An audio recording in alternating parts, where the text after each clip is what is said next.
Hello guys, आप सभी के यूट्यूब चैनल में आपका स्वागत है और आप देख रहे हैं स्टडी स्कूल 41। आज के इस छोटे से सेशन में अपन बात करेंगे भारतीय संसद के अंग। भारतीय संसद के अंगों के बारे में जानकारी प्राप्त करेंगे। भारतीय संसद के अंग कौन कौन से होते हैं वो मैं आपको बता देता हूँ।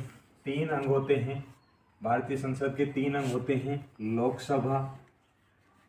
लोकसभा, सेकंड होता है राज्यसभा, उसके बाद होता है राष्ट्रपति।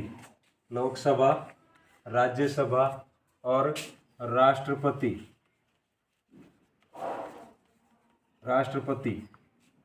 आगे अपन इनकी विस्तृत जानकारी में लें तो विस्तृत जानकारी में देखिए लोकसभा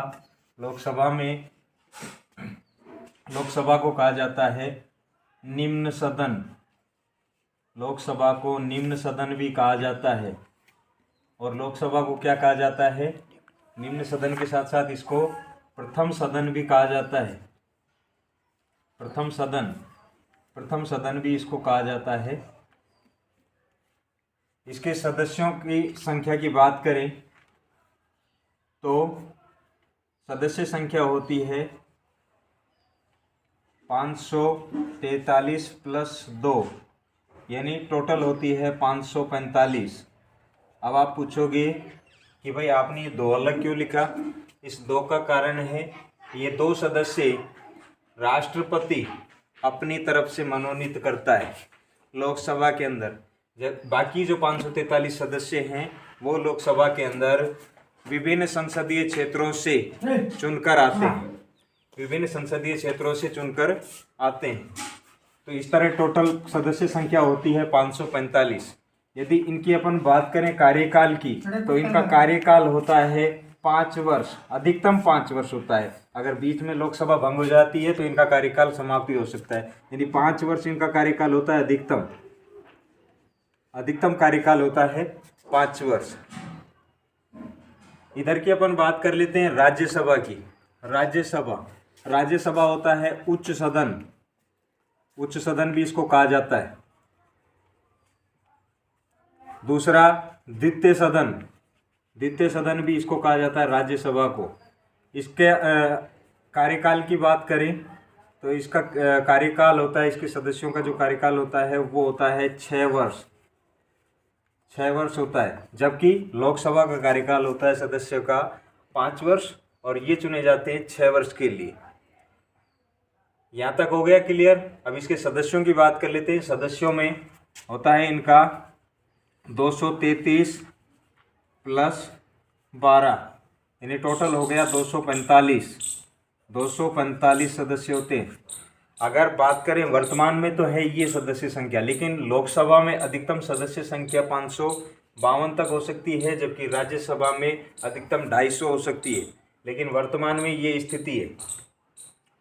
इधर की बात कर लेते हैं लोकसभा में। ये लोग संसदीय क्षेत्रों से चुनकर आ रहे हैं। लोकसभा को भंग किया जा सकता है, ध्यान रखें, लोकसभा को भंग किया जा सकता है। लोकसभा समय से पूर्व भंग की जा सकती है, क्योंकि उसमें कारण है। यदि सरकार है जो सरकार का ने अपना बहुमत खो दिया सदन के अंदर तो उसकी सरकार गिर जाती है और मंत्रिपरिषद पूरी तरह भंग हो जाती है, तो लोकसभा भंग हो सकती है। जबकि राज्यसभा में ऐसा नहीं है, ये लगातार चलती रहती है। राज्यसभा भंग नहीं हो सकती।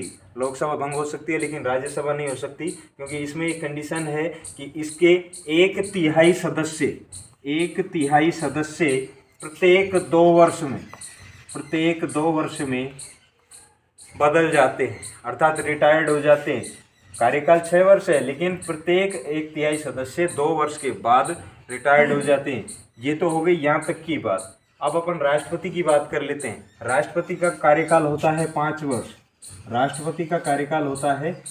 वर्ष। एकल संक्रमणीय मत पद्धति द्वारा इसका चुनाव किया जाता है। देश के विभिन्न संघीय क्षेत्रों और राज्यसभा, लोकसभा दोनों सदन संसद के देश के विभिन्न जो संघीय क्षेत्र हैं, यूनियन टेरिटरीज है, और साथ ही जो विधानसभा है, वहाँ से इन सभी जो सदस्य होते हैं वो सदस्य इनका चुनाव करते हैं।